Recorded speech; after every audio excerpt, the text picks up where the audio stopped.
இலங்கை தொழிற்பயிற்சி அதிகார சபையின் 31வது ஆண்டு நிறைவை முன்னிட்டு கிளீன் ஸ்ரீலங்கா தேசிய திட்டத்துடன் இணைந்து ஏற்பாடு செய்யப்பட்ட நாடளாவிய ரீதியில் தேர்ந்தெடுக்கப்பட்ட 33 வைத்தியசாலைகளில் தொழில்நுட்ப ஒத்துழைப்பு சிரமதான நிகழ்ச்சி திட்டம் நேற்று முன்னெடுக்கப்பட்டது.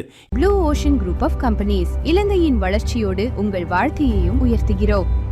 இதன் பிரதான நிகழ்வு கொழும்பு காசல் வீதி பெண்கள் வைத்தியசாலையில் தொழிற்கல்வி பிரதி அமைச்சர் நளின் ஹேவகே தலைமையில் நடைபெற்றது. இந்த தொழில்நுட்ப ஒத்துழைப்பு சிரமதான நிகழ்ச்சி திட்டத்தின் மூலம் வைத்தியசாலை கட்டமைப்பின் தொழில்நுட்ப பழுதுபார்ப்பு, மின்சாரம் மற்றும் நீர்க்குழாய் கட்டமைப்புகளின் பராமரிப்பு, உட்கட்டமைப்பு அபிவிருத்தி மற்றும் சுற்றுச்சூழலை சுத்தப்படுத்துதல் ஆகிய பணிகள் மேற்கொள்ளப்பட்டன. இளைஞர்கள் தாம் கற்கும் இலத்திரனியல், மின்சாரம், நீர்க்குழாய், கட்டிட பராமரிப்பு, இயந்திரவியல் மற்றும் தொழில்நுட்ப அறிவை நாட்டின் பொது சுகாதார கட்டமைப்பை வலுப்படுத்துவதற்காக நடைமுறையில் பயன்படுத்துவது இதன் விசேட அம்சமாகும்.